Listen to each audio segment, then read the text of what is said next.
don't care if you've got $500,000 in tools. It will never be as valuable as your network.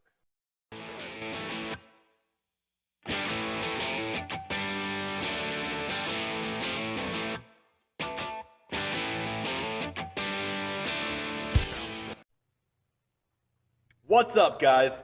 Hey, Jake with JP Tint Studio coming at you on this fine Thursday. We're going to do some talking about some networking today, okay? Networking is key to your success.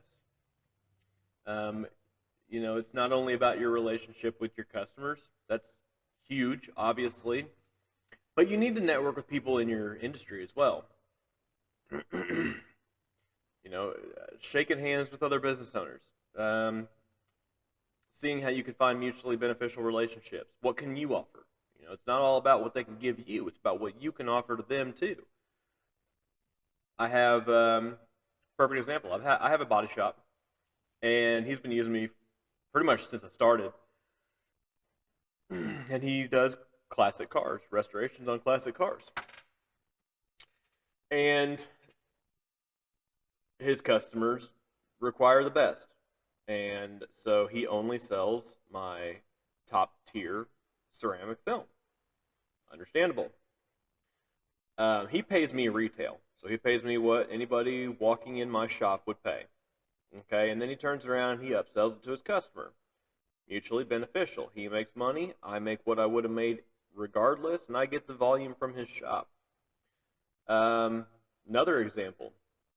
I have a friend who has a salvage yard, and he is wildly successful, he's taught me a lot about business. He introduced me to my accountant. He sells me parts when I need them. I do some car stuff on the side, flipping cars or whatever. He'll sell me parts.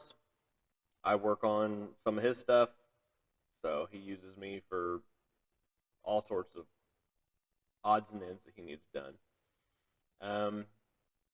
I have another friend with another tent shop, and we have become very, very close over the last couple of years.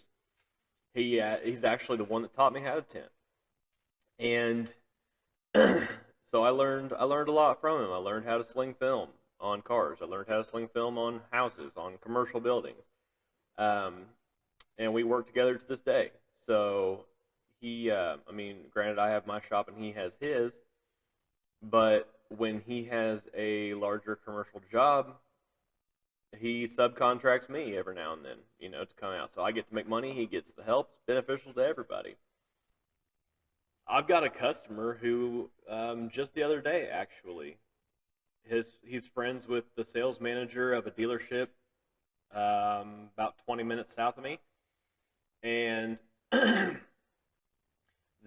I talked to him yesterday, and we're gonna. It sounds like we're gonna have a pretty good relationship. So, in fact, I think he's bringing me a truck later today. So, and that was from a customer that made that connection. I have networked with people all over the country.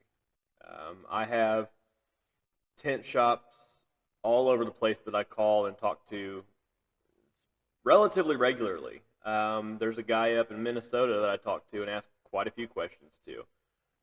There is a gal out in Lewisburg, Kansas, who is a friend of mine. I've known her and her husband for many years. We actually worked together probably 10 years ago or so, and she's been on her own within the last year and a half as well. So I was asking her about something about some racing stripes the other day that I was laying out. The guy with the tent shop locally, the one that taught me, I was on the phone with him yesterday talking to him about security film, and I had a couple of questions, and it was for a residential job, and security film on a residential and security film on a commercial building are two different things. They're very similar, but there's some differences.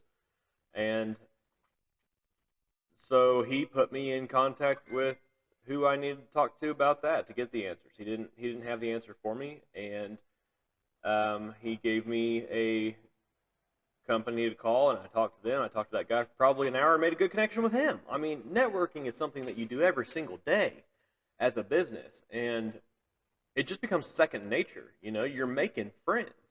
You're creating relationships with colleagues. I had a PDR guy, paintless dent repair guy, out here last week, and made a really good connection with him. And we will probably be doing some business together in the near future. So, if you're new to business and you're just now starting out and you think you can do it alone, you're going to struggle. You're fighting an uphill battle on your own. It's very, very, very difficult to be successful on your own, and you're doing yourself a huge disservice. Think of it like this. If you're putting a roof, whatever. My sister-in-law called me out on that the other day. If you're putting a roof on your house, you're swinging a hammer and a nail, okay? It's going to take you forever. But you can get a nail gun and cut your time in a fraction, right? So, yes, it can be done, but why not use tools that are best for the job? Use the nail gun. Use your peers. Use your contacts to help and help them. Don't just take. Give back. I'm not the end-all be-all of know-how by any means.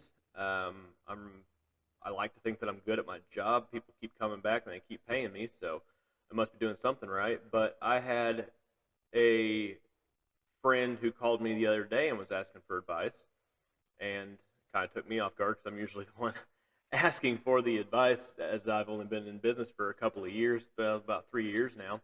But anyway, he called and he goes, "Hey man, I'm going to start doing some decals and some lettering and some stickers and things like that, and selling them." I said, "Cool, man, congratulations. It's if you need any help at all, call me. I'm familiar with the software and this, that, and the other." Well, he wanted to ask about organization of his business, LLC, things of that nature, and asked my opinion on a couple of things. And I told him, I told him what I did, what worked for me, what I would have done differently, and take it for what it's worth.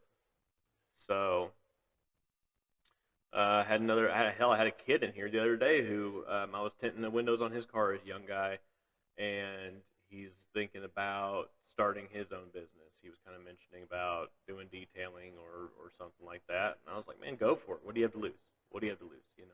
Start out doing it part-time. Don't just quit your job and jump in feet first, and expect to swim." So, I guess the moral of all this, or the message I want you all to take from this, is that use the best tools for the job, okay? Sometimes you're going to have to humble yourself. Sometimes you're going to have to put your pride aside and ask for help, guys. It's not a bad word. That's part of maturity. That's part of business maturity. That's part of being a business owner, is asking for help. If you do it all on your own, it's going to suck. It's going to be 100x harder than it should be. So connect with people in your community. Connect with business owners that are like, similar businesses to yours all over the country. Get on your Facebook groups. Get on your Instagram. Get on your TikTok. If you're a business owner, you should be on all of the social media platforms anyway. So start following the guys that have the kick-ass shops on the beaches in Florida or California or down there in Texas. They're doing some cool stuff with trucks, huge truck scenes down there. Just understand that it's a give and a take. You have to give, you have to take, okay? It's not one-sided. Those people that you team up with, they may have a bunch of knowledge to give you, but you need to give that back.